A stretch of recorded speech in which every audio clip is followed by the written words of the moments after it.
It's Michael Tidwell. Paul. My last name is pronounced sports. And Michael B. Casey. Block time. It's block time. This is Michael. This is Mike. This is Mike. And today we're joined with This is Mike. Mike and again Paul, who's pretty much a co-host, but we have to introduce him because he's still playing. I'm going to be changing my name to Mike soon. Okay, Mike Truthcoin or what is it?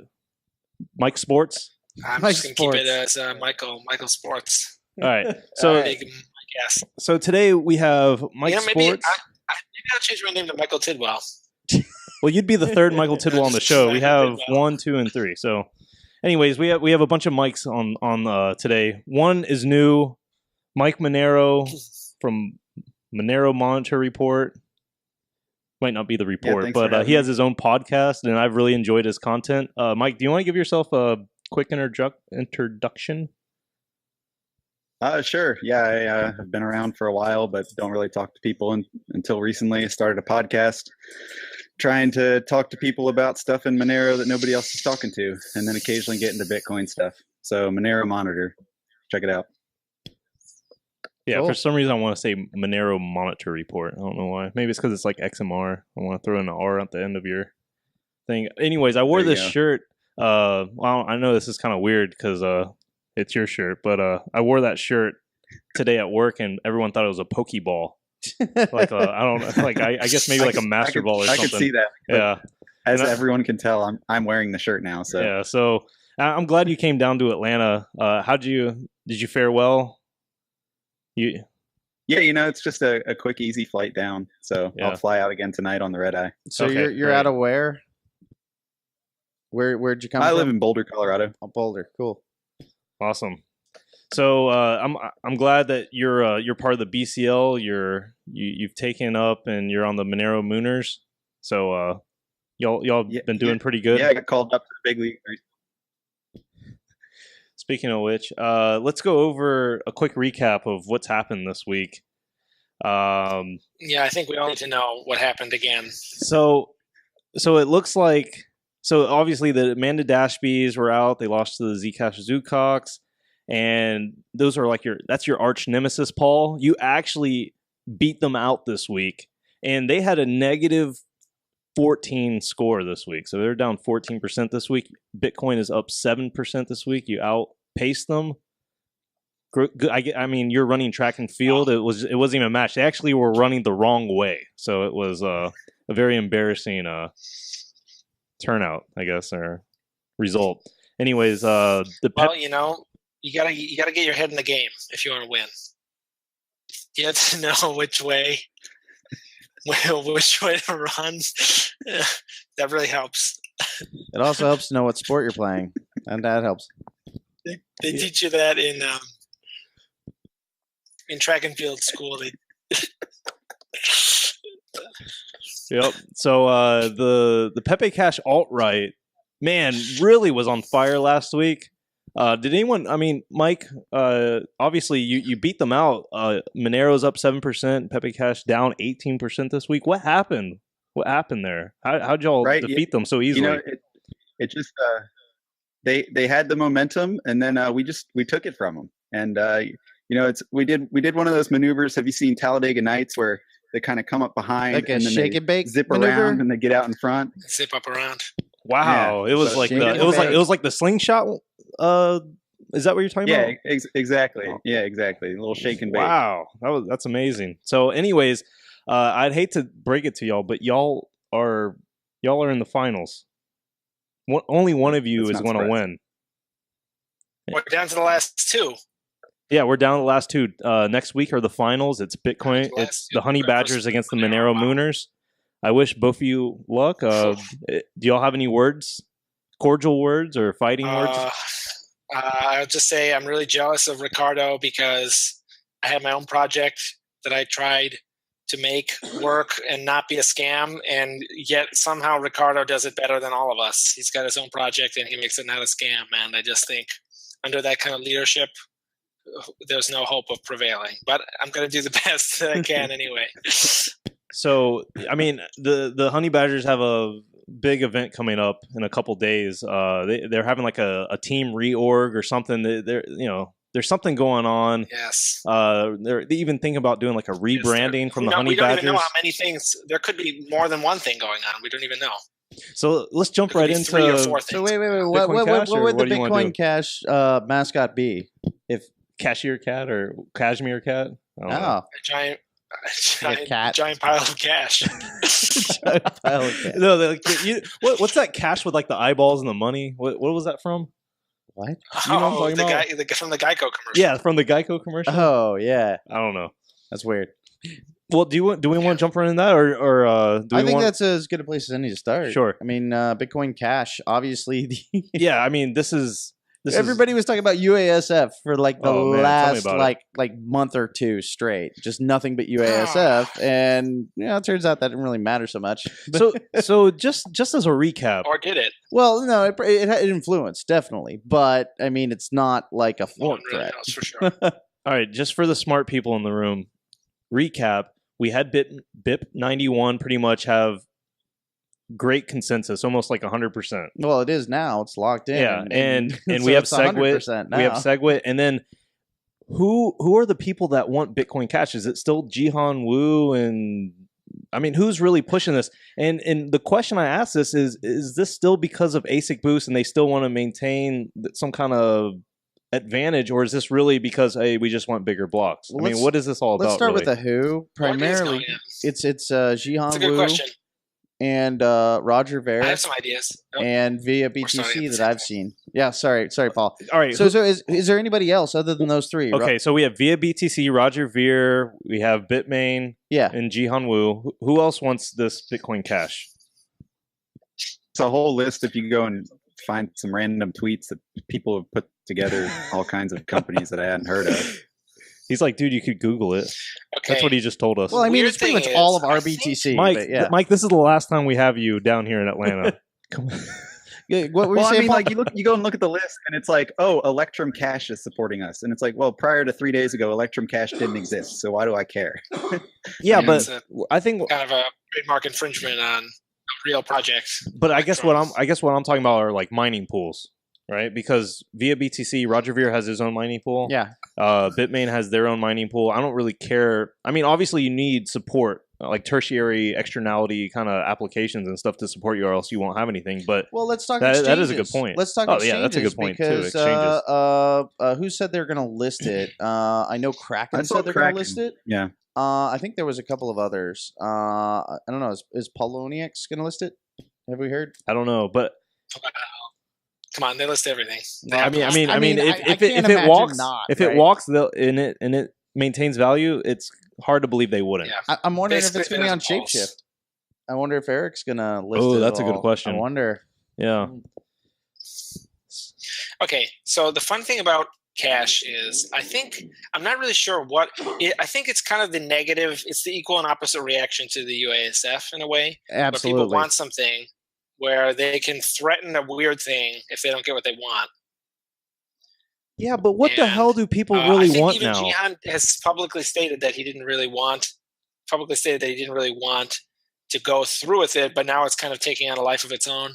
And I think Roger even said something like, if SegWit 2x isn't carried out in full, then he will switch all of his resources to Bitcoin Cash. So I think it's kind of like a BIP 148 or like a UASF. Right, thing. but that's 90 days after SegWit activates. Yeah, which but is like hold a on. month away. So Roger Ver is only going to support Bitcoin Cash after the 2 megabyte hard fork date if it doesn't fails, pass. if it fails, So that means yeah. really on August 1st, you're going to have via yeah. BTC and Bitmain are the only pools. Well, no, I don't think Bitmain's going to. Honestly, I think it's just. I don't via even BTC. think about Bitmain. I'm not sure. I think you guys are putting exactly words in what that Roger is. Ver's mouth, though. No, I Yeah, but read he had this. a recent interview This is where a he said quote. that in Tokyo like 2 or 3 days ago. Yeah. So He said something like he that. had an interview on some YouTube show where he basically said that as the owner of Bitcoin.com, he has to support Bitcoin as it is, and that while he'll keep track of Bitcoin Cash, he wasn't immediately going to jump on it. And then he said something about how the Bitcoin.com pool would mine Bitcoin, and then if some of their users wanted to mine Bitcoin Cash, they had contract set up where so they owned the hash rate and then they would allow them to switch over or something. Yeah, But but it the sounds- default- that's Yeah. no, that's correct, Mike. But what he also said is that if the 2x portion of SegWit 2x didn't go through, then he would switch and mine Bitcoin Cash. But I mean, that's not immediate. That's like 4 months Yeah. away. That's a long So time. that's from like now. that's and 3 not a months in non-issue. Bitcoin time is Yeah, like forever. 10,000 years. Yeah. Just think of all the stuff That's that we're so going to have true. to talk about in between now and then. It's just like volumes of books. There worth could of be 5 material. more coins by that time. Well, yeah, and the other thing that's weird about it is that the New York agreement was that they would do a 2x hard fork within 6 months. And that wasn't ever defined as what within 6 months meant. But I think the right way to read that is within 6 months of SegWit activation, which would be like February, not November. Well, yeah, but if the miners do follow the code of the code that's already out now for SegWit 2x, the BTC 1, it's literally hard coded as it is right now that it will be 90 days after the activation of SegWit. Yeah, So- but is there any indication that anybody's running that? I mean, yeah. okay. Well, I think You can't people prove are it upping 100%, bit. but I mean, everybody because- said NYA, and that's the code of NYA, and they all ran BIP 91. So it's pretty good to presume that, yeah, they are in fact running that code. Yeah, but BIP 91 had nothing to do with 2x. I don't know. I think that's a bit of a misnomer. Well, Honestly. let's explore that because I wasn't I wasn't very clear on that either. Like, Well, did BIP 91 Is have anything to do with a 91 contingent in to? core right now? Is BIP 91 active in core? Have they released it with BIP 91? I don't think they have. So in fact, Correct. it has to be the SegWit 2x implementation of BTC 1's version. No, but you No. see, 91 is like a cheap, like half version of. See, these things are all just like weirdo meta signaling. So It's true. The- I mean, the there's only no thing that matters there's no is that fact, right? You can't tell SegWit is for being sure. activated on its bit. So none of the BIP 91 or 141 or 148 stuff. Well, 141 of course matters, but none of the other stuff matters. You notice that 91 locked in, and then we had another 2 weeks of nothing happening before SegWit actually happens. Right. So, like, it kind of doesn't really matter. They could have Yeah. run BIP 91, or they could have just changed the signal to say that they were running BIP 91 and then changed the bit. We have no way of knowing because all Well, this is cheap talk. That's and true. doesn't- It's all speculation, but the fact of the matter remains is they didn't just signal on bit 1. They signaled on bit 1 and bit 4. And bit 4 was for SegWit 2x. It was part of BIP 91, but BIP 91 was made for SegWit 2x. That's the reason it came about. BIP 91 was a minor way of doing the same thing as what UASF did. So what BIP 91 said was that in one of those given periods, if 80% of the mining hash rate signaled on bit 4, then after some other small period, they would begin to enforce bit 1's signaling. And what bit 1 signaling is SegWit. It has nothing to do with 2 megabyte. Well, BIP yeah, no. 91 has nothing. That's true, but it was actually introduced by James Hilliard on the repo of BTC1, which is the code running 2 megabyte. Like, literally, that's And where James BIP Hilliard 91 has came said from. that he thinks that the 2 megabyte in 3 months is way too fast. Well, All you yeah, need to I do know is go and James look up some Hilliard of said his that, but it public- was released under that project, and that's what people were agreeing to. I mean, I don't know. That's But we have no way of knowing. I mean, well, because if it was just a but the vote for only important SegWit, they thing would is have that just they- signaled. the bit two 1. are only connected through the New York agreement, so they're not connected in a code sense. Correct. Correct. So there is no way of telling. The world looks just the same in world A and world B. So there is no way of knowing. Wow. Way I to mean- cut through that, Paul. Thanks. I mean, this Unless we like interview everyone and cross-reference their stories against each other, and Well, it's true, but I mean, Yeah, it I seems agree like with an agreement in spirit, either that or, they're just lying to get what they want. So either case, is a no, or plausible they need scenario. a pretext. Well, they yeah. say they want to do something and they need some excuse that just says like, "Oh, okay, New York agreement. Finally, we can activate SegWit without getting killed by Jihan." Or the other way, completely the other way. They could be like, "Oh, we really want larger blocks, but we can't alienate core. Oh, we had to do two. I 2 guess we'll megabyte hard find out in fork." 3 months, right? Or Hasn't 4 seen months. so what's We might find out sooner. why is that? So as it is now, I think somebody else already said this, is that people are signaling SegWit, but there's no indication that anybody is actually going to enforce if people stop signaling SegWit. And so there's a very real possibility that before August 1st, when UASF kicks in and UASF begins to force everyone to either signal SegWit or they ignore them, there's a very real possibility somebody like Antmain and their pool and all of the pools that are attached to them will begin to stop signaling SegWit. Because if you go and look on, correct me if I'm wrong. I don't think that was the case. I think BIP 91, as soon as it activated, it began orphaning blocks that don't signal SegWit right now. Running that. Well, okay, but right as of right now, 100% of miners are signaling SegWit right now. Correct. Yes, that's correct. Right, and they're all now. But the only way to actually blocks. test if anybody's the only way to actually test if anybody is enforcing that is to stop signaling it. Which you could then make an argument is a hard fork, because you could make an argument that now it's in the consensus that you have to signal for SegWit. But I mean, the same logic could be applied for UASF, because if nobody else is signaling it, then if no miners are actually signaling it, then there's no way to tell unless somebody actively tries to mine a block that's invalid, right? Correct. Yeah. Okay. Yeah. What we really need is, there's a lot of meta stuff going on. What we really need is for someone to make a SegWit transaction and then spend to it and then spend from it and then, watch what happens. When is that going to be possible? So not for another 2 weeks after.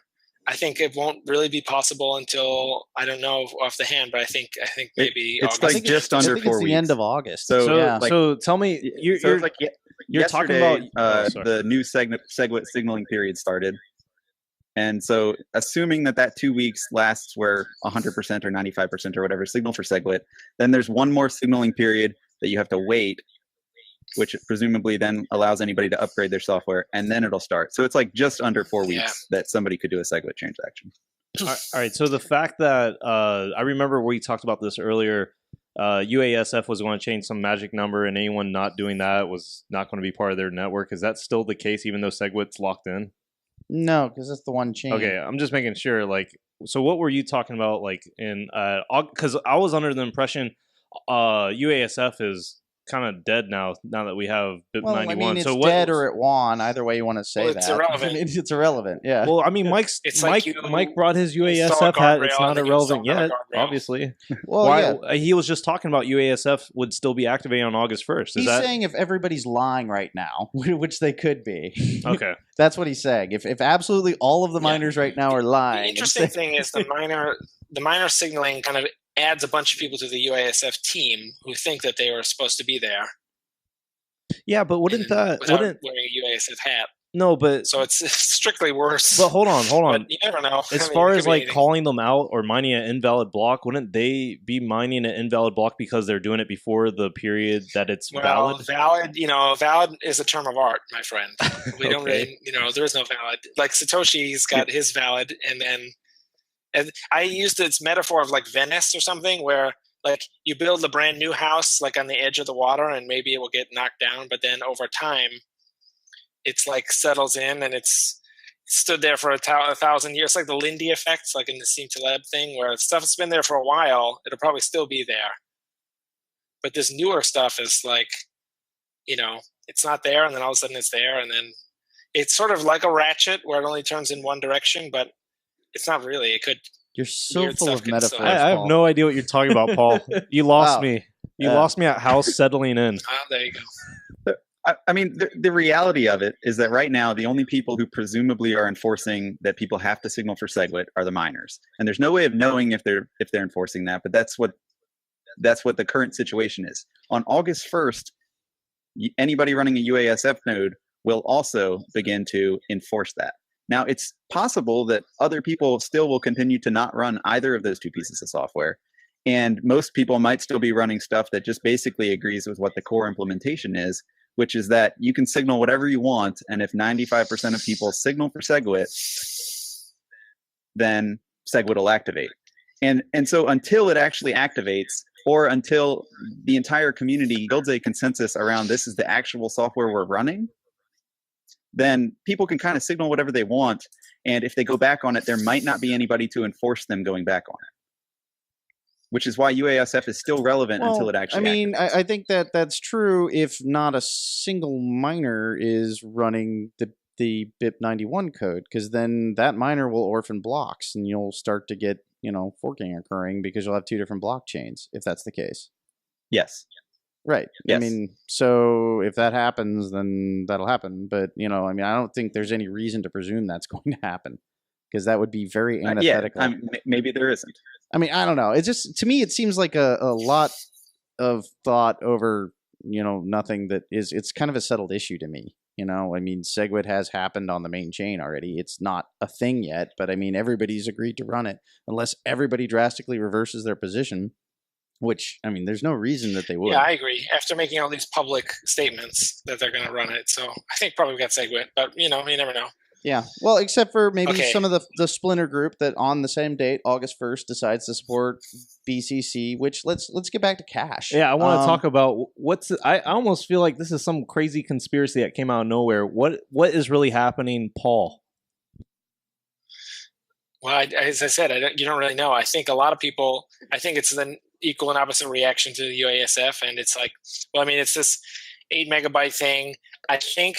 I'm not sure, but I think they've also they try to tear out like all the old complaints about SegWit and replaced by fee. Yeah. I've heard that. I haven't really investigated at all, but I think they want to take that stuff out, which is kind of ridiculous, but it is what it is. All right. This is what we get. I mean, I think we should talk. Let's not talk about what everyone else is talking about, and let's just try and say a new thing. Well. I want to hear a new thing. I want to hear how will we know if we're talking over the same thing? We still haven't heard what Mike's got to say about this, as far as what he thinks about what he thinks is really going on. Mike? Well, all I want to emphasize is the fact that we have this terminal polarity, this polarization, that's just ripping people into pieces. But I mean, that's been going on for 2 years now. Solve that, it's getting so much worse. But it's been going on for 3 years. But I didn't hear. Go ahead, Paul. It's been going on for a long time, and I have this thing, Drive Chain, that will fix everything, and people are not paying attention to it. Nobody's going to listen to him. Lots of people. Paul, you have to remember. No one listens to this podcast. Yeah, no one listens to this podcast. Paul, no one listens to this podcast. This is not the place to come to be heard. Yeah, unless you're. You can talk about Drive Chain all day. You're in the wrong place to talk about it. We have like 2 viewers, and it's because Mike and I watch our podcast. Do you really want to go down? Because you can do this. You can read all the mailing list stuff on SegWit2x, or you can read all the stuff about Bitcoin Cash, and you can go line by line, and you can say, oh, I don't really agree with that. I don't really agree with that. Or you can watch all this stuff happen on Twitter, where people get angry at each other, and you can say, try to fix it, go line by line and fix it. But that's just a waste of time, because this has been ongoing, and now there are like hurt feelings, and there's this giant explosion of misery, and you have to rip it out, root and stem, so to speak. So you have to I would like to talk about the division, but the one thing I would like to point out with Bitcoin Cash, that if we can have a little minor discussion on it, just to make sure everybody who's watching, if anybody is they're going to, one of the things they're going to do is they're going to change the difficulty to adjust. So it's not going to be like a standard fork. They are going to change the difficulty. So if there's only 5% mining, it's still going to create valid blocks. Hey, real quick, how are they doing that? Are they just adjusting every? No. Are they adjusting every 10 blocks? Like how are they adjusting? I don't know. I haven't read enough to see. Paul, do you know how they're changing? They're just changing the absolute level, which is exactly what they should do, because, as Michael B. Casey says, it's free because they're already hard forking. So they just change the number to a different number, which is exactly what they should do, because otherwise it would probably be unusable. Wait a minute, hold on. They're just going to go ahead and change the difficulty without knowing how much support they're going to get. Well, they have a way of estimating how much support they're going to get. Well, yeah, the question is, are they also going to change the retargeting period? Or I thought they're going to 2 weeks. Yeah, I thought they were going to change the retargeting period. Blocks. Oh, well, they shouldn't do that, but they can if they want. Yeah, I don't know if they're going to do that or not. Another weirdo. Yeah.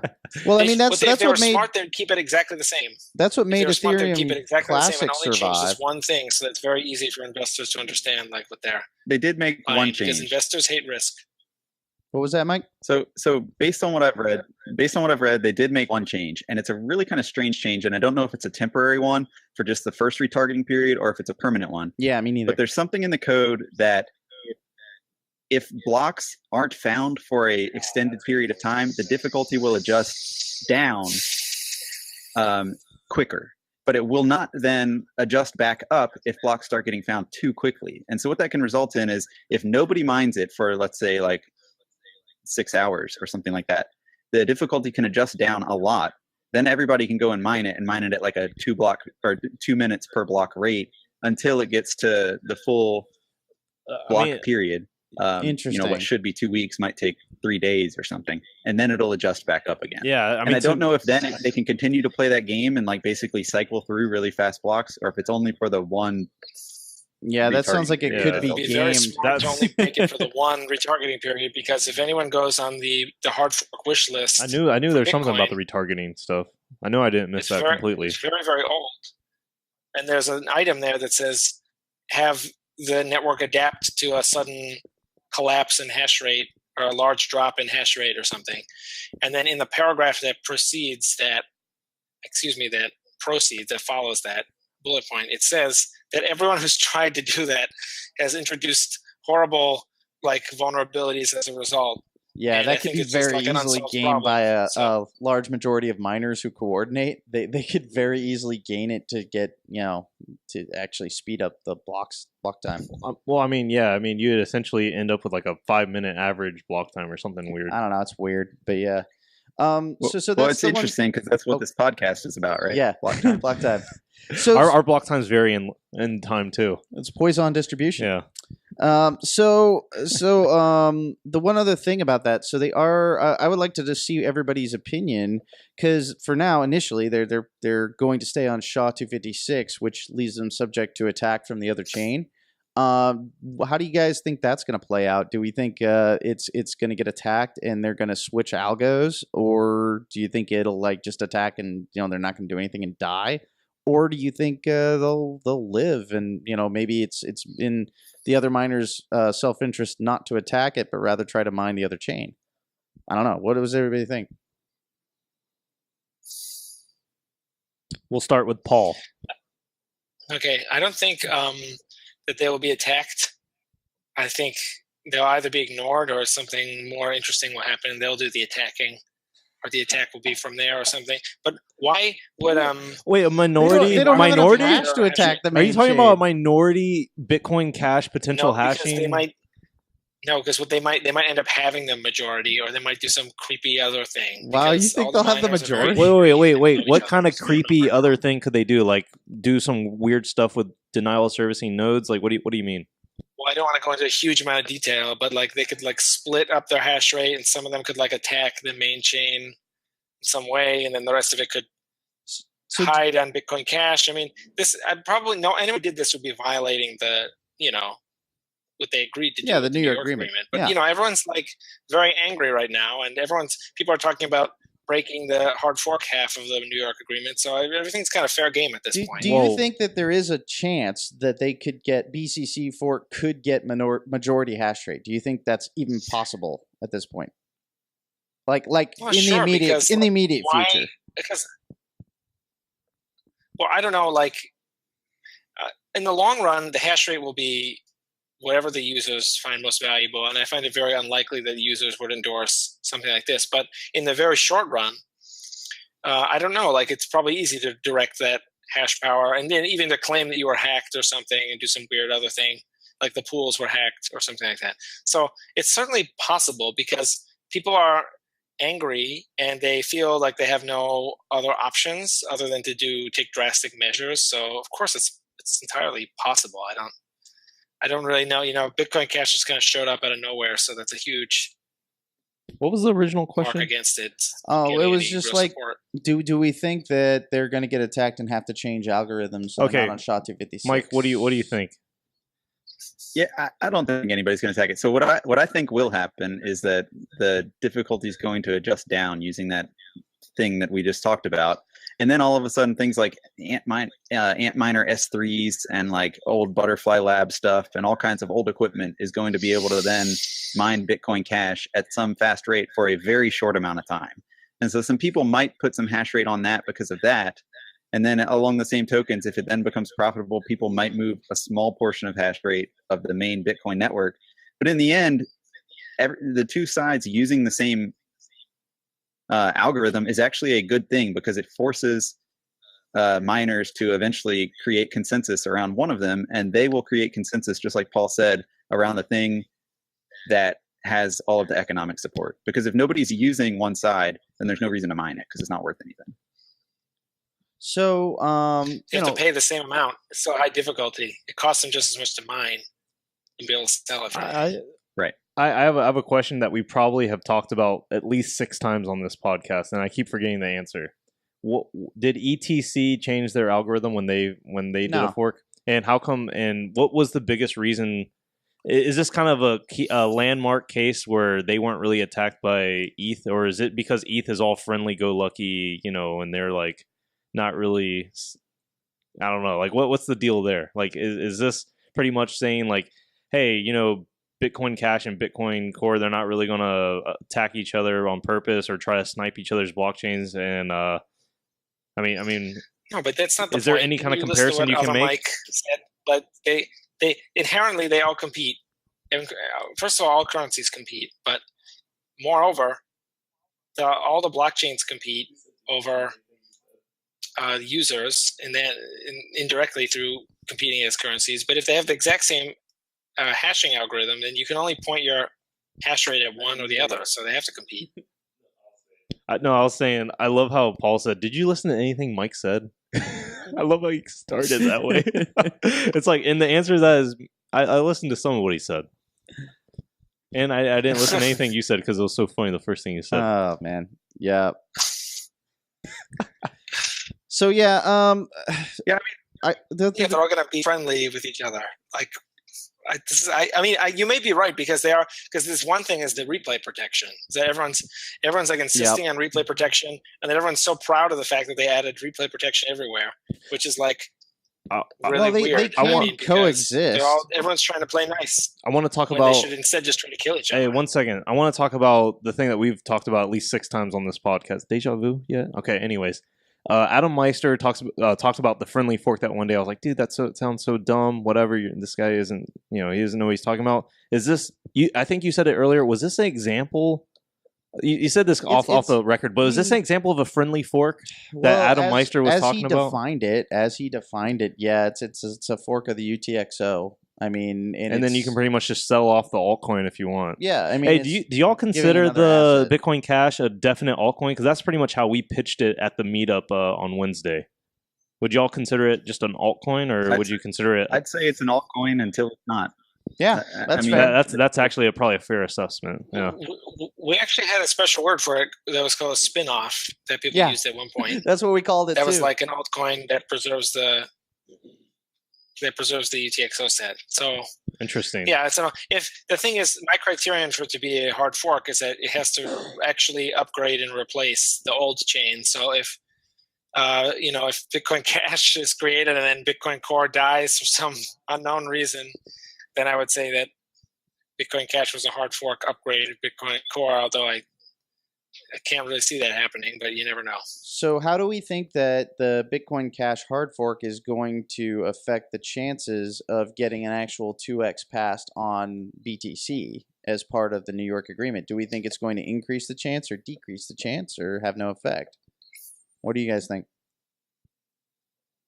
Well, I think increase, basically, because it's because you've got this crazier option. It kind of makes 2x looks a little bit tamer, but probably most basically having probably very little effect. I mean, I would say decrease personally, because I think what it'll do is further polarize the sides, and they'll say, oh, well, this is the small blockchain and this is the big blockchain, and this should say small forever and this one shouldn't. I mean, I think it'll probably have that effect, but we'll see. What do you think, Mike? I mean, I think what gets lost in the whole discussion is that a lot of people in Core and people that have promoted SegWit have kind of said all along that, yes, blocks probably need to be increased, but we need to do these other fixes first and see what this does as far as how it changes demand. And then from there, talk about a hard fork. And the funny thing to me is that if SegWit had passed a year ago, back in November, for the last 9-10 months, we could have been actually seeing all of that. And we could actually be seeing, okay, here's the real demand on top of what is already SegWit.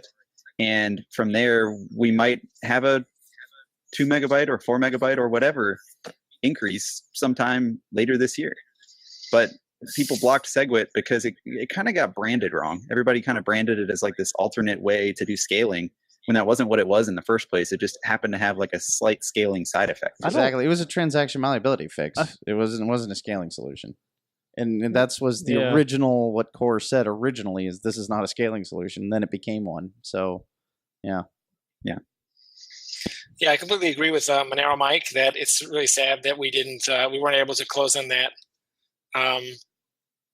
deal in the past, but I'm not sure exactly how we attribute the blame for that, because it's clear that the miners were very upset, and they had been upset for a very long time, and they were not satisfied with what happened at Scaling Milan, Scaling 3, and that prompted some of them to like start this idea.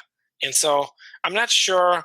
I mean, sort of the buck should stop with them, maybe, but I don't really know how to totally make sense of the whole thing in context, because people have been telling them they could get what they say they want, which is this hard fork block size. They've been telling them that they could get that for a while, and that has also been like constantly pushed back. Like, this will take at least 12 months. So I'm not sure. I think like just both people didn't get what they want, and it would be better if we had more communication and trust, but I don't see any way of making that happen at all. So that's too bad. So let's explore now, like, because we talked a little bit about the Bitcoin Cash. So you were talking about before, Paul, about how divisive things have gotten here of late, which is the mental health, the mental health of the ecosystem. Yeah.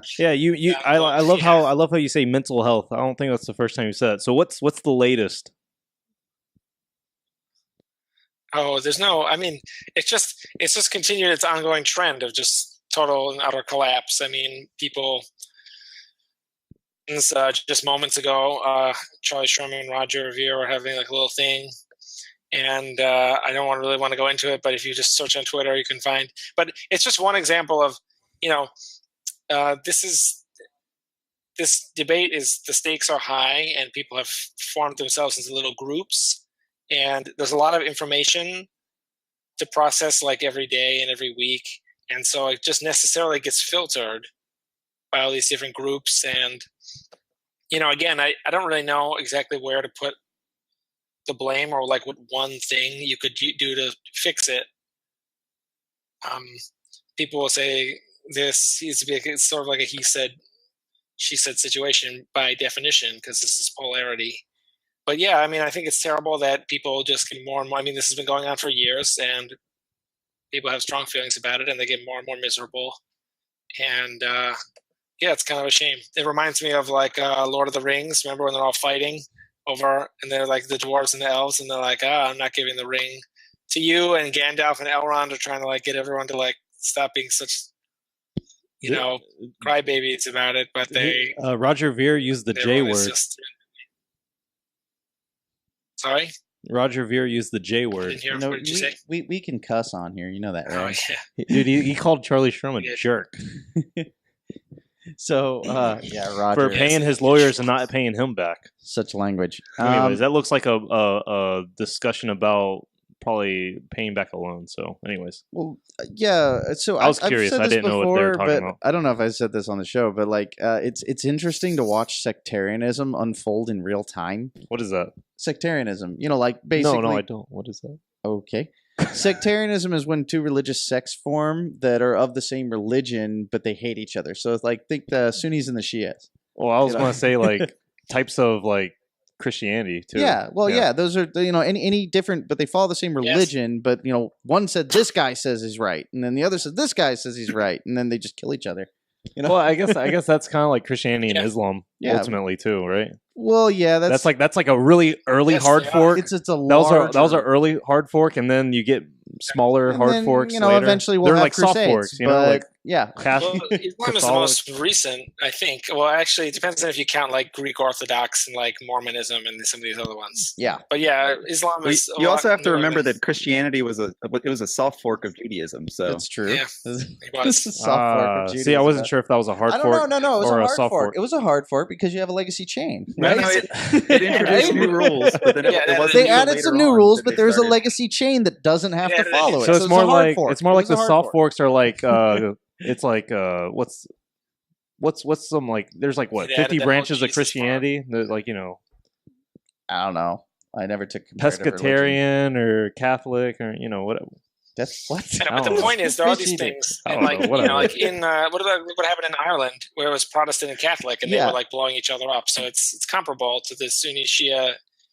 Right, And, but what I'm saying is usually there's those things Freud- take Sigmund hundreds of Freud years wrote- to unfold, and Yeah, this that- took like 2 years. That was a contentious. Like- That's a contentious 51. They're constantly trying to 51% attack each other. But you can look at this stuff that happens within all the libertarian communities as well. And there's this Sigmund Freud wrote about this concept of the tyranny of, or something. I think it was the tyranny, or it was something. I think it's the tyranny of small differences.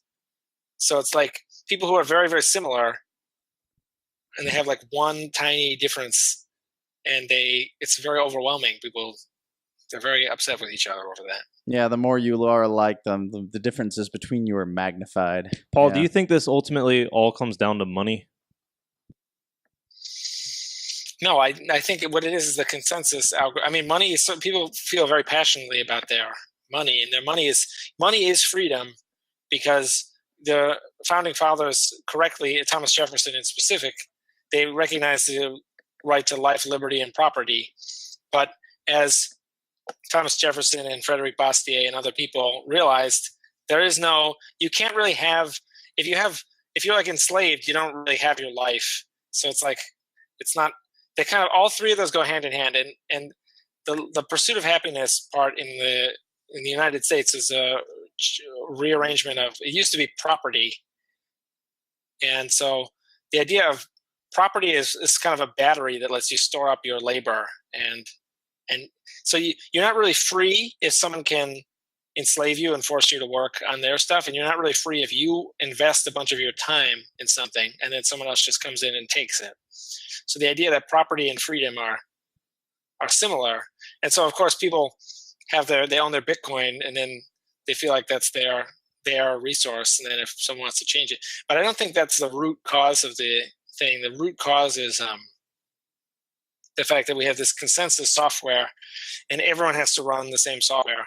And so it's this thing where if someone changes the Bitcoin software that everyone uses, then that change affects everyone else. So everyone's really in the same boat, so to speak, as far as consensus is concerned. And that is the original position of the philosophy of socialism, which is that everyone is in the same, we're all in this together, and we have to figure out something that works for everyone. And that's very incompatible with like everything else about Bitcoin, and which is why I try to make it more like capitalism with the drive chain, with side chains, to just let people do whatever they want and have their own boat. And then I'm glad they we can all brought be in that the same full boat together, circle but they can be in a different boat if they want. from the founding fathers back to drive chains. I like that it. That actually does It's all make a lot of connected. sense, because trying to get everybody to agree on a 100% hard and fast rule forever is damn near impossible. So yeah, I mean, you have to have. I mean, and I suppose that's why we have a plethora of alts right now. But I mean, Would this factor into anything that we heard about, like Jason Dreisner talking about, like iterative consensus? yeah, I mean, it's the same thing. It's like it's modularization of consensus. So it's not it's not everything for everybody all the time, the exact same thing. And then I guess drive chains would be like an even further enhancement of that, because then you get like your own blank sheet for every chain that you want to work on, I guess. Yeah, Potentially. Yeah. Yeah, Paul. When are you? By next week, are you going to have drive chains implemented? We'll interview you on it if you want. We're working on a lot of stuff, so I want to make sure everything's written down so that everyone can clearly understand what it is. And I'm trying to write it down in a way that is the most clear. And we're working on various. We have all these things to like put into one. There's like drive chain stuff, and then there's stuff that's kind of supports it, and then there's this blind merge mining, which is a whole separate thing. And so we've got to kind of put all that together. and the peer review process is very, very slow, I think, and people are often distracted by all this dramatic stuff. So, but yeah, it's really kind of coming along. It's like mostly finished already, and so it'll probably take a long time to go from mostly finished to like 100% finished. I honestly think we should But, do yeah. when you're ready. We should do just a whole show. Just do a deep dive on drive chains. That would be awesome. Yeah, that would be awesome.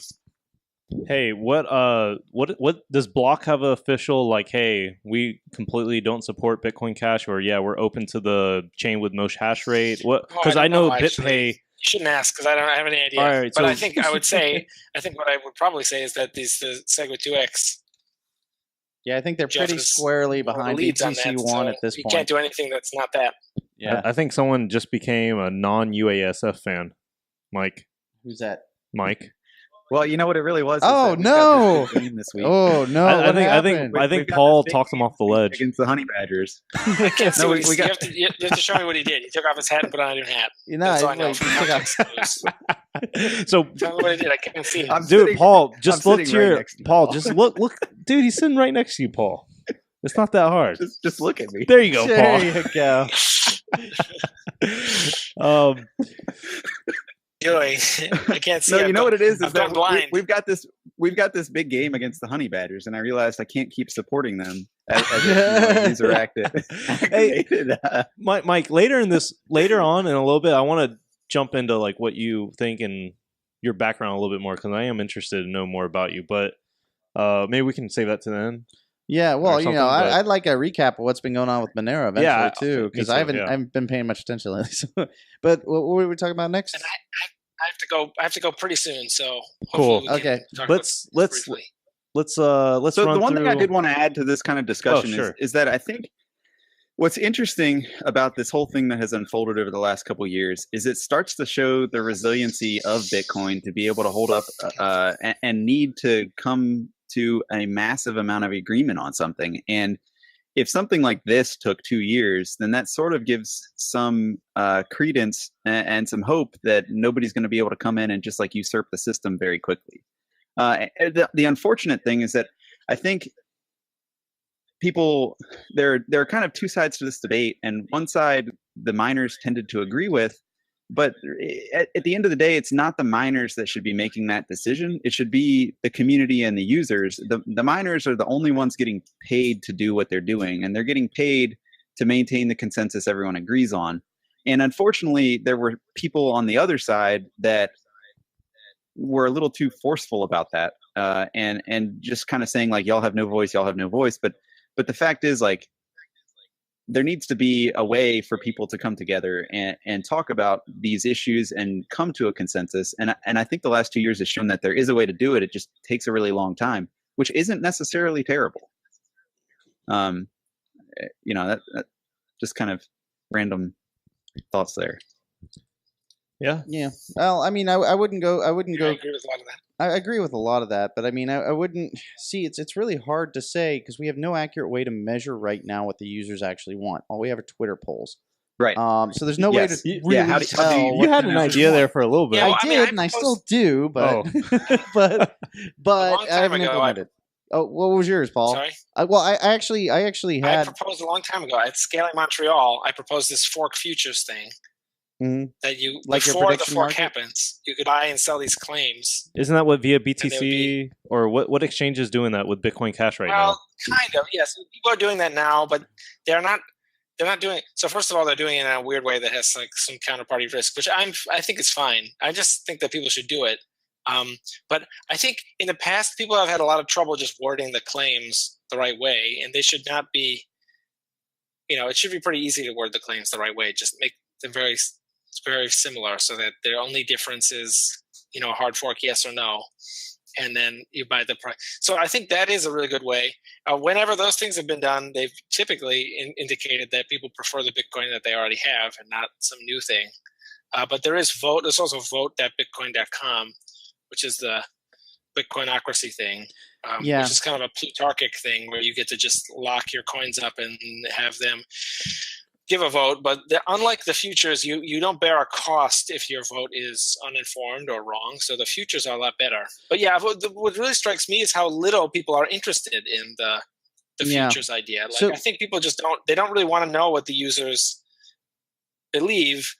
They just want to kind of pretend that they know and that they're outside of the users, and they don't really want to open Pandora's box. I think, which I think is kind of frustrating. I had a similar Well, it idea, also or at gets least to- a complementary idea that would be used alongside those other tools. I wanted to enable transactional voting to where you, with your wallet, every time you do a Bitcoin transaction, could in fact cast a ballot over a certain thing and voice your opinion with the amount that you're transacting, so that the miners could actually say, hey, these people who are paying my fees based on how much fees they're paying, this is what they think we should do. So then it would be just like kind of a way to signal the miners. So that was the thoughts with what I was trying to do. I still am trying to do that, but I've got a lot of other stuff going on. So. I want to speed through. That would have a I want to talk about some other topics before you have to go, Paul. Okay. First let's do off, real quickly, talk about that one article that you tweeted about where you got a little. I don't know. I've never seen you say hateful stuff on Twitter till I saw you talk about that article. Terrible. You called this guy terrible. His article was worse and yours was better. You kind of sound like a spoiled brat. I mean, what was that all about? Oh my God! Talking about Balaji's decentralization. Yeah. article. Oh, Balaji. Very quickly, talk about it and It was we'll move very on. bad. I mean, it Yeah. wasn't good. Okay. It was not. It was just that bad. It was terrible. Okay. I mean, I don't know what he was thinking. And It's like a subset of 6 things, all of which are like not even measurable or even know. As I say, they have severe epistemological problems, and epistemology is the science of what is knowable, really. all right. And so not only can we not measure his things, but they're like outside the realm of even what could be measured. They're like weirdo things, like which developer contributed more, measured by commits or something, which is like yeah, not you can't. tractable. That's not. And then like That means account nothing. balances, but as everyone knows, you have more than one Bitcoin account. You have more than one UTXO, interpreting that as an account. There's no way of knowing, like, his metric would say that Bitcoin has become more decentralized if I split Bitcoin up into more accounts, which is nonsense. I mean, so like the whole thing is just these 6, and then at the end he just punts the whole thing away and he just says, so the whole article is about like, it would be nice if we could quantify decentralization, which I completely agree. I have a breaking But then announcement. he just basically gives up Oh, on my that bad. immediately. So, and then his like 6 weirdo thing. I mean, it wasn't very good at all. And someone else published a thing going into a lot of detail. I don't want to. I keep tied between 3 names, and I can't remember whose name it is. But it's a really great dev, long-standing core dev. I could look it up. I don't want to say I'm tied between like 3 names. I can't remember whose name it is. Well, what did he say? Oh my God! But he wrote a little thing. Well, Yeah, who's not as seconds. important as the what? What were they saying? And then just name all 3 people. It could be either one of these 3, That's- and then the listeners will have to go and verify. It's They like a can ring bet on who it signature. is. You can just ring them all together. Yeah, exactly. No, I don't even. Oh, while Paul's looking that up, I have breaking news. Wayne Vaughn of Tyrion just raised his $25 million for his token sale. Wow, good for Wayne. Wow, that's really something. I don't know if you're being That's a sarcastic lot or of, not. I mean, I don't know why people are buying what they can get for free, but good for them and good for Wayne. David Harding. I Mike, don't know why Mike, this do you have episode any was opinion on the? I was like, it's one of the many Wayne- bearded Wayne people Harding? with the long brown hair. There's a lot of them. All right. Yes. Well, enough about this terrible article. Real quick, what do y'all think about Read that his token article. sale? Are you a fan? Regardless, I know we're all friends with Wayne, but still, like, what do you think? I don't know. I haven't really. I haven't seen much. I don't know what he's selling with that ICO. Paul, I'm not sure. no hard feelings. What do you think about Wayne's ICO and TNT? I think Wayne's great. I think his company is very interesting. I don't know why. I don't know what you would buy. I don't know what you buy if you buy these ICOs. What did you get? I don't know. And I think bad timing because Yeah, the SEC rule. sounds like a security to Tuesday, me. I mean, but good luck Well- to Wayne. well, his- And Wayne his, is in a horrible feud with a powerful adversary, Peter Todd.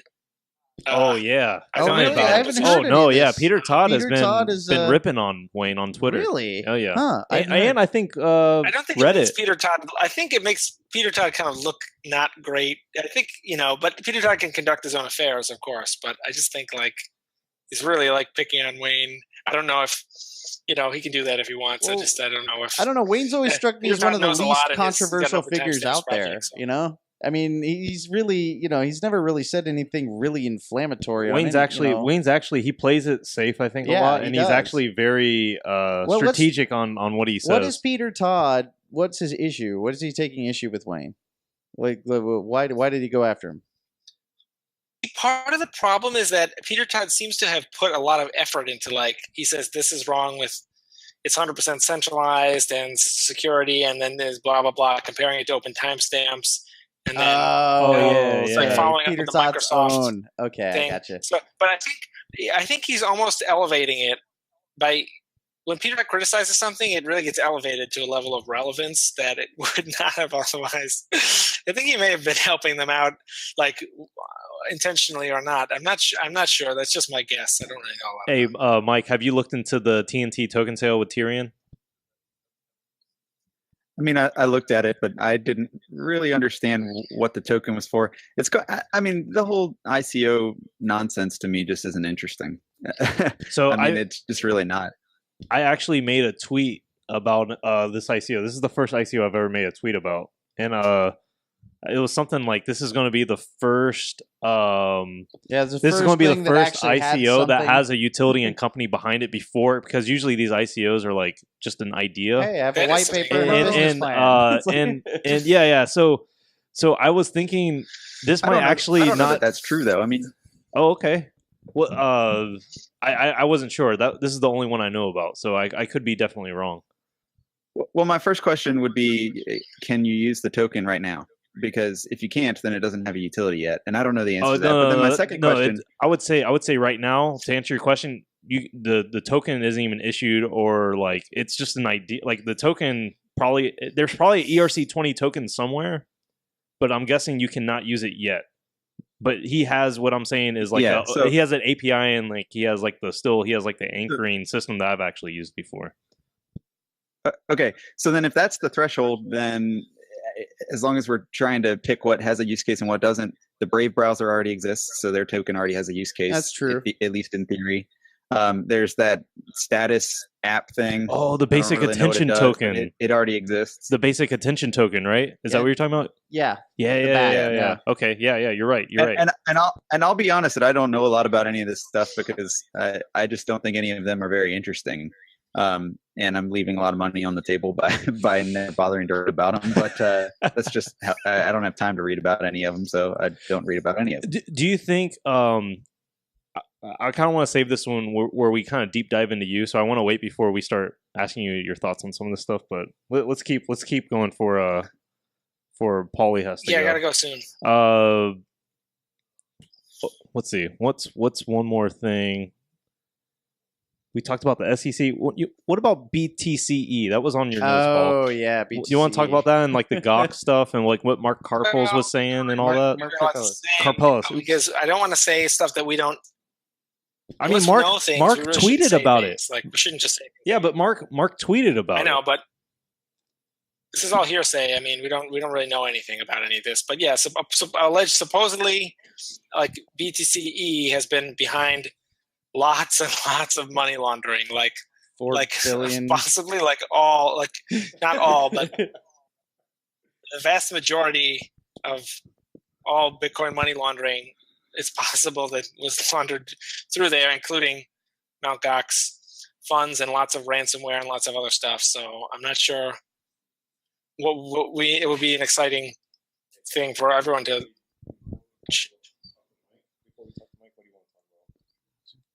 So, so the BTCE thing. So the site's still down. Is the site still down? BTCE. I mean, they said they would be down for 5 to 10 days for maintenance. There's only one way to know. We don't go to btc.com. We actually just Google it. So, I mean, it says this site can't be reached.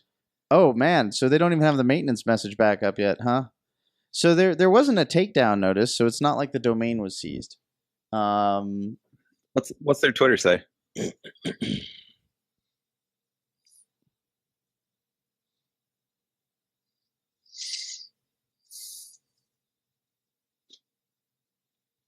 Oh, it's in Russian. Translate. Oh, Translate. At the moment, we are working on restoration of service. Approximate terms of from 5 to 10 days. Right, So, but that was yeah, 2 same days thing. ago or 3 days ago. Wow. so Yeah. so they have between 2 and Right, but 7 more days. they don't even or have the 7, 8 maintenance days? message back up. So we don't really know what's going to happen. It could open back up in like a withdrawal only mode, or it could open back up as an actual exchange. Although I don't see how that would end. Or as a honeypot. It could open up as a Yeah, or as a- honeypot. I mean, I don't know. Obviously, none of us know, so it'd be rampant speculation to say if the government, had anything to do with it, or if they're just like right now trying to scrub all the passwords anybody who may have been picked up had. But I don't really see it ever coming back as a legit site again. Okay, so I want to go over something else. There's this guy named Brady Coe or Coe, Coy. I don't know if I'm saying his name right. He left us a YouTube comment saying he will Coy. donate to our podcast for every scammer we out. I want everyone to out at least one scammer. We're going to start with Monero Mike. Who is your scammer you want to out? Who's my scammer that I want to out? Us. The 4 of Ooh, us. That's there you 4 go. people That's that we that's get 4 for. donations right there, Brady. 4 donations. Paul, who do you got? Oh my! I mean, Ricardo is a safe answer. He admits that he's a scammer. I mean, I think this guy. Should we really give him there are lots. I mean, I wrote on Bitcoin. I want to see if he donates. I want to see if we actually get a donation because of this. I just want to see. My easy scammer is Ruja. Ruja. That's like the safe answer. You're not really outing her though. She's Well, see, that's the thing. He's outing. you have She's to out somebody Monero. new. Monero. Yeah, Ricardo's a known scammer. We're not really outing him. Right. That's why I what said he's on saying. Damn it, BitcoinHeadline.com Paul. I wrote all about Augur. Damn it, Paul! You're making. Well, Outed them all. I'm trying to- Multiple names. There's many names now. Well, I have a feeling we didn't do a good job outing anybody just now. So thanks a lot. What Who about could Zhao we out? Tong? It's like, Zao. I mean, we'd have to explain ourselves though. See, that's the thing. It's not a good one to do quickly. Hey, 'Cause that's- you shouldn't. Who's the throw Neo B stuff guy? around. who? The Neo B guy. I don't know what that is. Oh, no. Danny Brewster. Oh, a long time ago, Danny Brewster. Michael Tidwell. Where's your Bitcoin history? Was that back before 2013? Neo and Neo B. and That B was was that was 2013. when Cyprus was That's- exploding or something. Early Long time 2013. ago. I was just Yeah. learning about really what Bitcoin was in 2013, really digging into it. So I was probably too busy Yeah. reading the white paper over the course of 2 Well, years. So That's when you were 13 or 12 or 13 or 11 years old. it was when I was 15, man. Come on. Is he still Okay. at large, Danny Brewster, or did he come to justice? I thought I saw him tweeting the other day. Did I hallucinate that? It would not surprise me, that Is he- guy. Yeah, if he's still at large, living off the pile of Bitcoin. God. Oh man, that was bad. Oops. Well, that's an expensive lesson for people. Mm-hmm. So Okay, guys, I have to go. I'm so sorry. I wish I could stay. hey, forever. Paul, Paul, thanks a lot. thanks for Always a coming. pleasure. Make sure to take your Nice shirt chat, with Paul. you. Have fun. I know you have a flight to catch, right? I will. Yeah, so we got to go. We got to train for our championship. We don't know what sport we're playing yet. We'll be doing drills of all kind, Yeah. So mental and physical. great. Any predictions on how bad you're going to beat the Monero Mooners next week?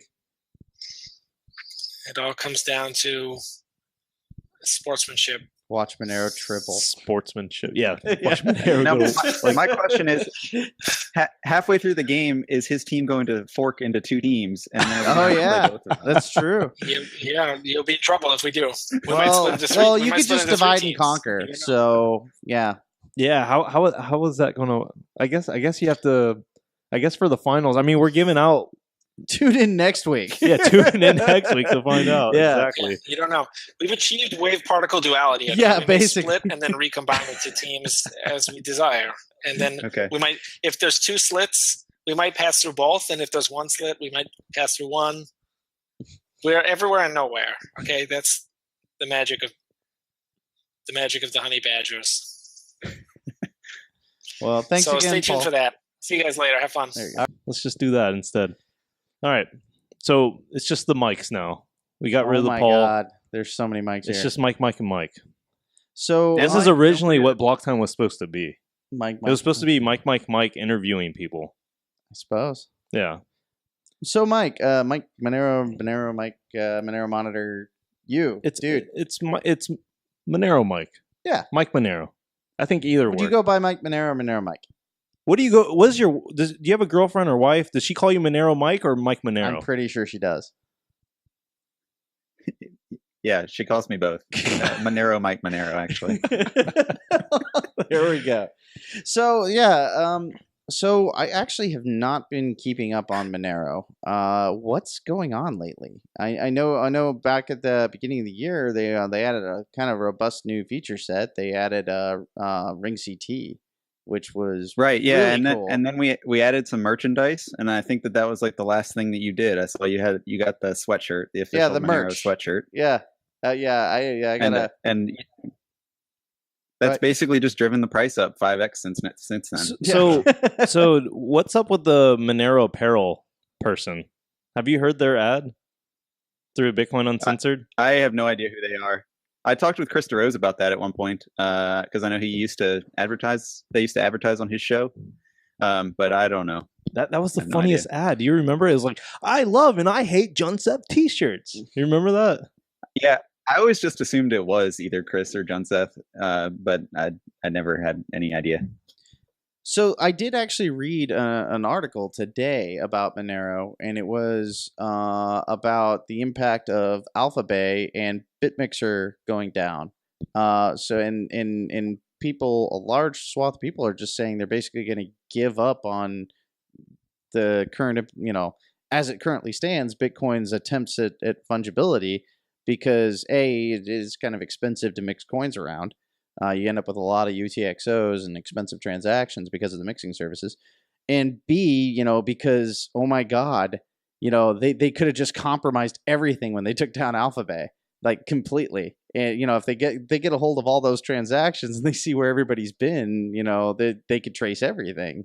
So the whole point of the article was this may be a boon for Monero on the dark markets and everything else as far as privacy. Yeah, it might be. I mean, if you need privacy and fungibility with a coin right now, today, Monero is the best way to do that. So do you feel comfortable that the main use case for your currency is money laundering and drugs? And it does it so much better than Bitcoin? What's the main use case for cash? What's the main use case for privacy? Is it drugs? Because I would say no. I don't know. What do you think? I mean, I don't think that that's the main use case for Monero. It may be the best use case today based on the things that people have poured money into. But the fact of the matter is that if you need privacy and if you value privacy, then a project like Monero is a good project. And the other thing is that Monero is potentially the best thing today, but that doesn't mean that 5 years from now something else won't be better. I mean, it doesn't mean that Mimblewimble won't come along and provide even better privacy or whatever else. That's true. Well, and yeah, my show is called Monero Monitor, and that's because I really like Monero. More importantly, I really like the community, and I really like the developers, and I like their attitude that it's not about getting rich. It's about enhancing people's lives and preventing people from just being totally compromised in the 21st century with where data about yourself and data about what you buy is really a big money business. Yeah, well, that is very true. I mean, as a lot of people have said, if you don't pay for the product, then you are the product. And anybody who has a Facebook account, anything you do on there is basically a commodity that's sold to the highest bidder, right? So, I mean, there's something to be said for that. Right. My biggest problems with Monero now is it's added all these great security features, but it makes it really hard to use, and I don't know how they're going to expect to scale and still maintain this feature set. So that's okay. Well, let's go over all of your options right now for if you're trying to get privacy in your transactions. Your first option is to use a Bitcoin mixer, which obviously has all kinds of issues like you just alluded to. Mm-hmm. But in addition to that also takes time and it's expensive, and you actually lose some anonymity, because if you're actively mixing your coins, and there's all kinds of timing attacks that can go on with people can check like, oh, we know that you were mixing your coins in this time, so that means that this is some time to look at with it. Plus, basically, what we've seen with the Alphabet takedown is that like these coin mixers don't really work. Okay, so then your second option is to use another coin with a coin mixer, and that's just as laughable.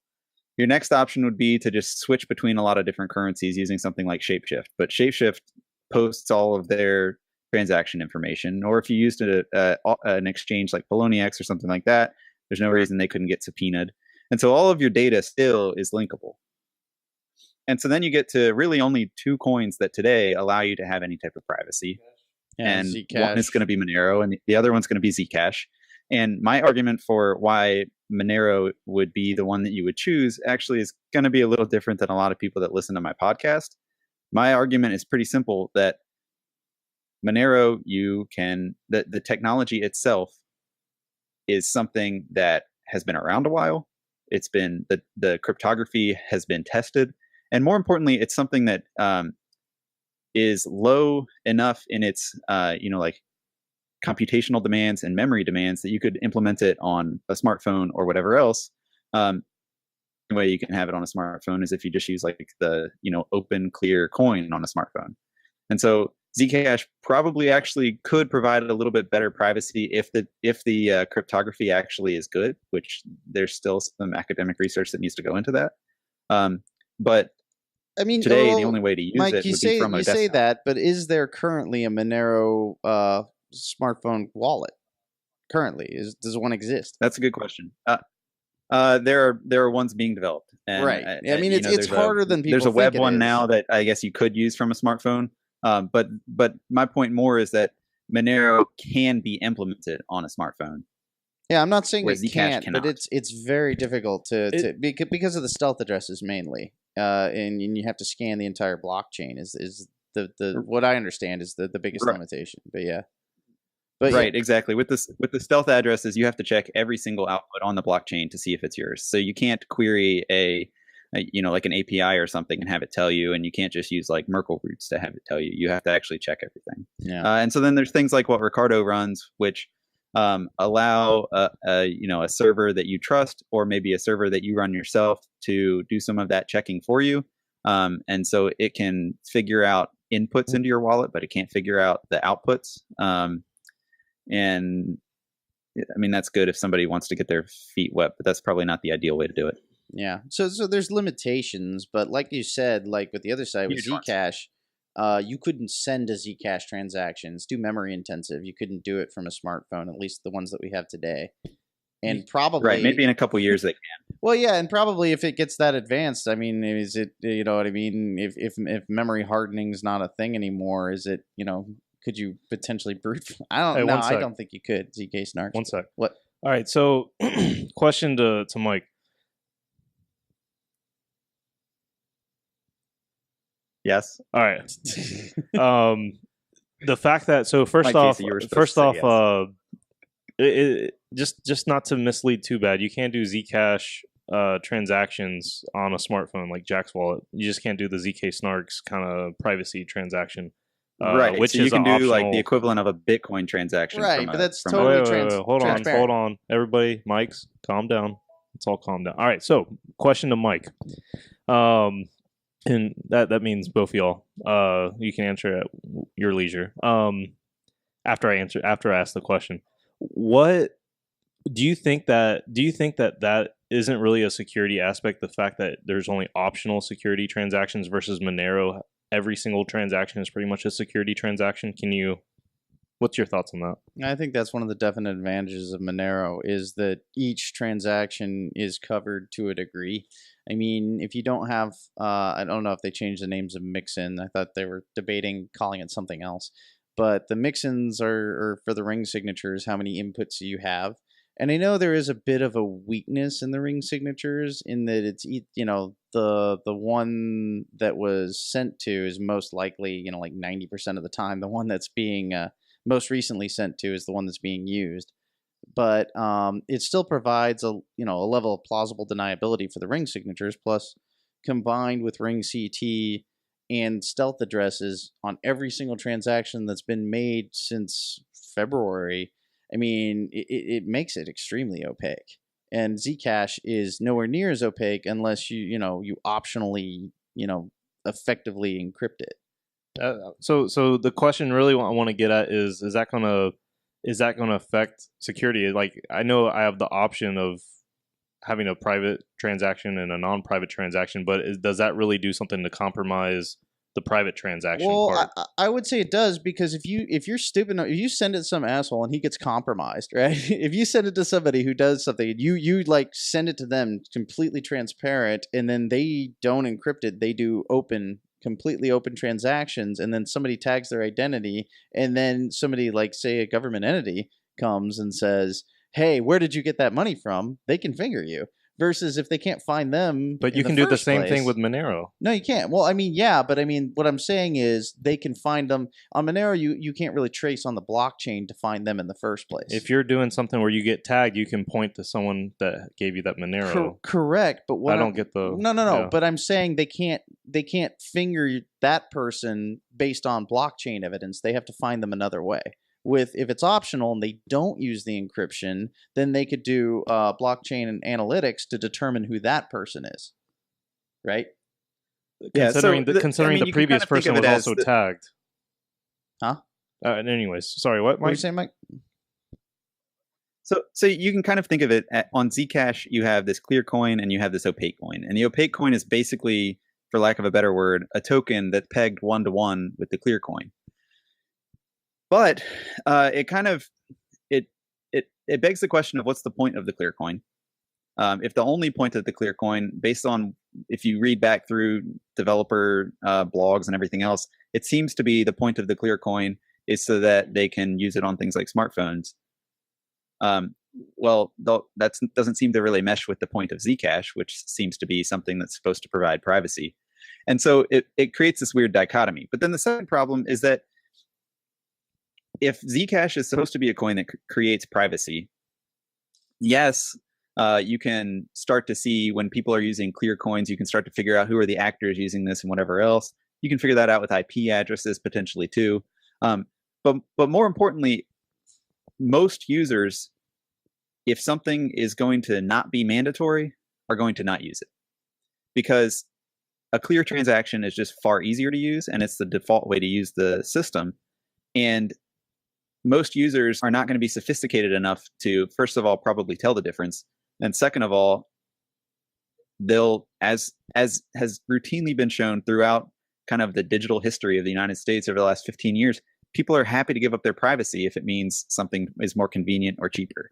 And so that's what's going to happen, is that the clear coin on Zcash is going to be more convenient and cheaper. And people won't use the other way. I think I've heard now, the other thing Fluffy that's weird say about that is that times. in theory, those two coins are pegged 1-to-1 with each other, but you could actually make an argument that the opaque coin should actually be worth more than the clear coin, because if you can obtain an opaque coin from somebody else, then it has no history attached to it. Well, that's so like saying it's freshly mined coins are worth more, like Bitcoin. Freshly mined Bitcoin are worth more than anything you get from anybody else, because it has no history. Monero, all coins are equal to each other because you can't trace the history with it. So I would say, because if you're comparing it directly to Monero, I would say Monero has a distinct advantage in that, because everything is opaque. But if you're just comparing it to something like Bitcoin, your argument that there's basically no reason to use it is like the very reason for Alpha Bay and everything else. Those who are extremely interested and have a vested interest in privacy for whatever reason, they would definitely use it. Like if Bitcoin had a Zcash-like feature, like right now, anybody who is doing anything on the darknet markets, I'm sure, would be using it for that purpose. Yeah, but yeah, I could buy that. Yeah, but when it just depends on if you're talking about it versus Bitcoin or if you're talking about it versus Monero. Yeah. So would you say that it might be good to have a convenient way to send and then also a private option, or do you think, because I think I've heard Fluffy say that where you might as well enforce it from the start, or else because users are going to go for the cheapest less resistant route, Well, I and you mean, might if- as well make it secure from the get If go. there's no reason, if it costs you, which in the case of Zcash, it does cost you something to actually use the privacy feature. In this case, it costs you memory, right? It costs you time and memory. It costs you processing power, right? Which you may not have on you at the time. Then yeah, you're only going to use it when you need. Not even talking about the client side requirements of sending a ZK Snark transaction or whatever. Does it scale better than Monero? The clear coin? So it has the the whole thing.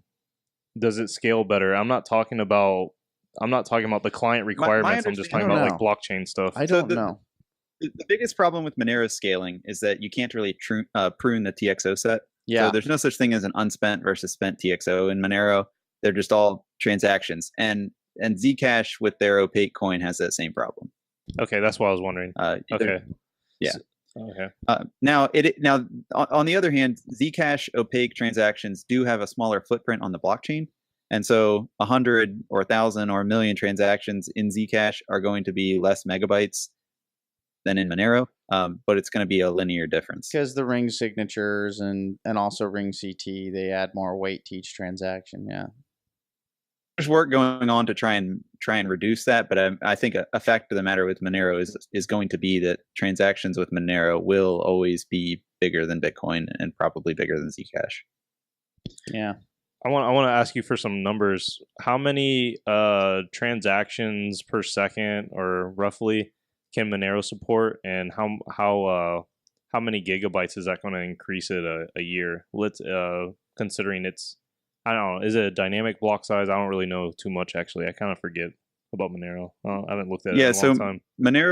Monero today has it has a dynamic cap.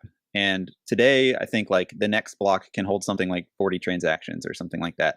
But the way that the dynamic cap works is that if the median block size is what determines your kind of middle bounds, and then double the median block size is the current maximum cap. And if you go above that median block size, and you're also above a minimum of, I think it's 300 kilobytes for a block, if you're above both of those things, then with transactions that you add, then the block reward has kind of money taken away from it. And so instead of getting miners an incentive, a disincentive, instead of getting 5 Monero, you're going to get like 4.9. And so the transaction fees that then get paid into paying for your Monero transactions in that block would have to make up for whatever the fee is, whatever the deduction is. And so the block size can grow when there's demand, because the demand will create sort of a miniature fee market where fees will go up 10% or something like that. The block size will grow, and now the median block size might be 400, and that means that you could have a maximum block of 800, and anything 400 or below would not have this penalty associated. I forget, and then it could go back down to 300 or whatever. What's Monero's block time? You said 40. So 2 minutes. So it's 40 transactions in 2 minutes. Okay, cool. Yeah. So you're saying, I mean, about 40 transactions. Just ballparking it. Yeah.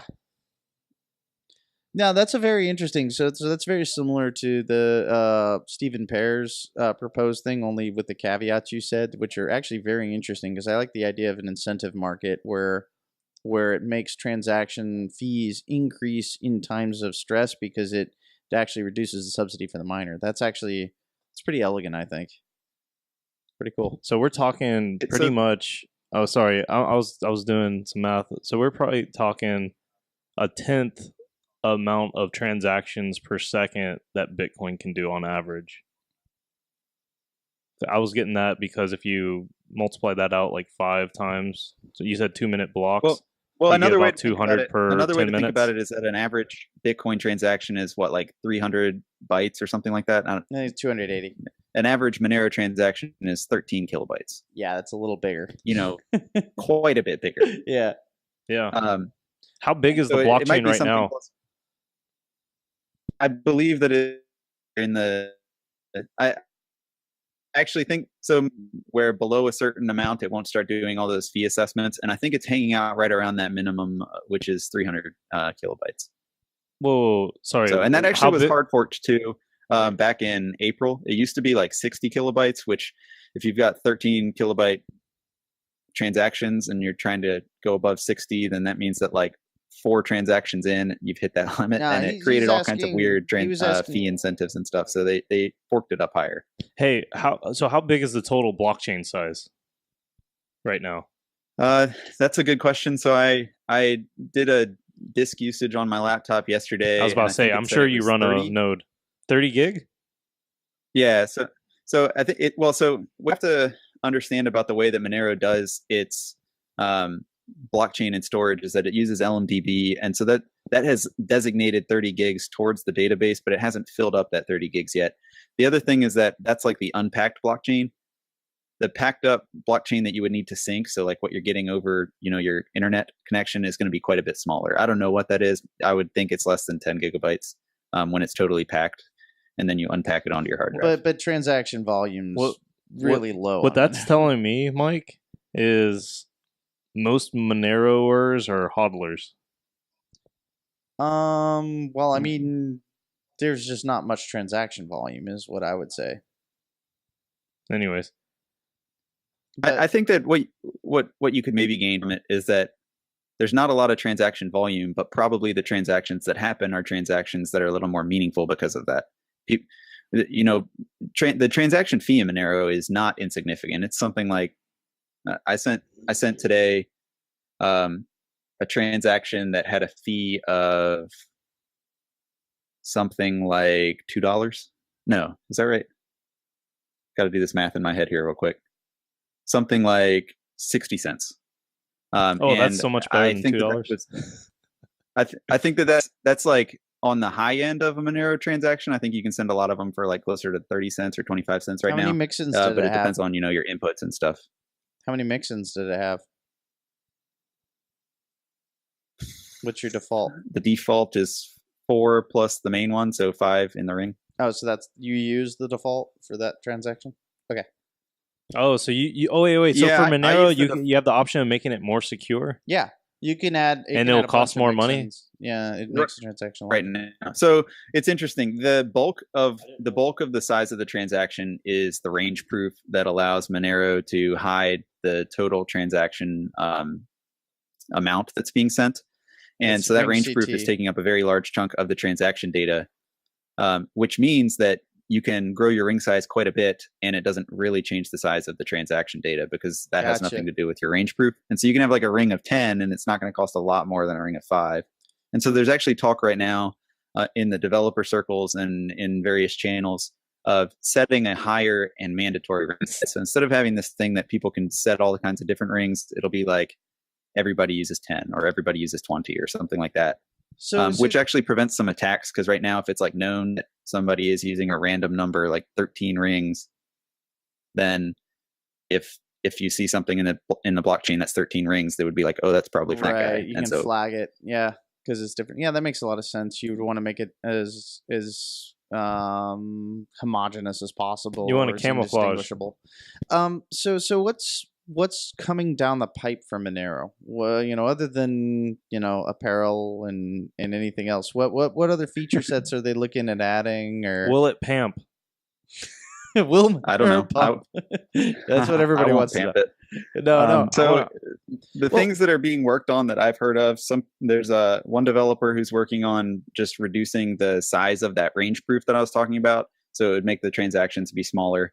There are people that are currently working on adding multisig to Monero, which multisig is a lot different than Bitcoin because of the way that the ring signatures work. And so it adds a little bit of extra complexity, and it hasn't been implemented into Monero yet. The GUI is in beta 2, which basically means it's usable, but in theory it's going to be released. There's 3 different mobile wallets that are supposedly being worked on, maybe 4. But I mean, at this point, it's something where like anybody who's in the Bitcoin ecosystem can probably use Monero, and anybody who's not probably can't because it's too technical.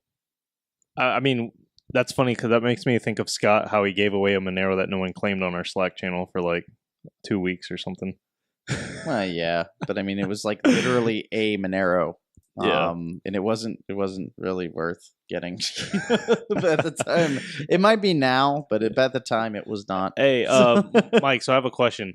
I was always under the impression that propagation was the biggest issue, not really the storage space. So I'm actually not hugely worried about the fact that this blockchain isn't scalable because of space. I'm more worried, like, the fact that you have 2-minute blocks and you have larger blocks, potentially, especially with a dynamic block size. If you get a lot of users, how is that going to affect attack vectors? Propagation seems like it would be a nightmare, especially if that starts dynamically scaling up. As far as block size, I mean, I've heard people talk about, it'd almost be ideal if you could have like a couple blocks a day versus every 10 minutes for Bitcoin, even for that reason. So what's going to happen as far as Ethereum obviously has like uncle blocks and they do like weird shit, but what's that? Is that even an issue for Monero Mooners, or what is that about? Yeah, no, that's definitely an issue. We run the hurry up offense when we're playing and out on the field, and sometimes there's miscommunications that occur, and it causes you to fumble the ball. But no, so I mean, if you do the math behind it, it takes something like 10 seconds to kind of anything that goes on in the network gets propagated to the whole network or something like that. And so if a block gets found, let's say it takes 10 seconds for all the pools to know about it. Well, that's 10 seconds out of 120. That's a pretty large fraction. Yeah. And so you do get a lot of instances where you'll see the same pool will mine a couple blocks in a row, especially if they mine them fast, because basically like they knew about a block and then were able to mine on top of it before everybody else even knew about that block. And that's certainly an issue. I don't think that the Monero ecosystem is built out enough where you have all these people who are running these pools to have like developed all these spy mining techniques and whatever else that I think it was Paul that was talking about this last week, maybe. And if Monero becomes something that I feel bad for him.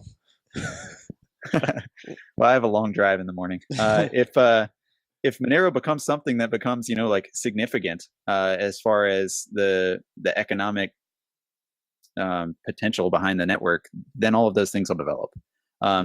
As it is right now, it's a problem. And if blocks get too big, then it becomes an even bigger problem. And it all depends on, what's the latency in the network. And in theory, that latency will go down as technology goes up, but you can't guarantee that. So I have a question. What are your thoughts on Mimblewimble? And do you think it, if implemented, it's like, would it be would it be a better version of Monero? I mean, it's got some serious advantages to it. It would be much lighter weight and presumably, more opaque even. So, and what do you think? And Paul Stortz will make it on a Bitcoin drive chain. Yeah, yeah. So it would be pegged 1-to-1 Bitcoin or whatever. I don't even know if that's possible. Because I mean, I don't know either. I was just saying that you can't script it. So I don't know enough. I don't know enough in detail about it, but from what I have read about, and that's primarily because I just don't have the time to read about everything. But from what I do know about it, it does show a lot of promise, and it's certainly an interesting thing that could, in theory, take away Monero's entire market, other than being. And so then it becomes a question of, well, what does Monero give you if you have Mimblewimble? And I think it partly depends on how does Mimblewimble get implemented. Does it get implemented on Bitcoin or as an altcoin? And then the second thing is that, is there still value to having this totally different implementation using totally different technology? And I think that there might be, but who knows? I mean, you seem very rational. We'll probably wrap it up soonish. Yeah. But I do want to ask you one more thing. What do you think about stuff like Ethereum? Like, are you completely like thinking Ethereum's a scam, or would you say Ethereum has great potential use cases in the future? Like, what's your thoughts on that? I just want to hear them. So smart contracts, in my opinion, are either very limited or not very smart. Because if you look at all of the smart contracts that want to do anything remotely complicated, they rely on an oracle to feed in data. And so as an example, I'll just real quick talk about something that exists today, and that's Prism, where you can, create these portfolios on Prism that tie your Ethereum to the price of all these other things that you have in your portfolio.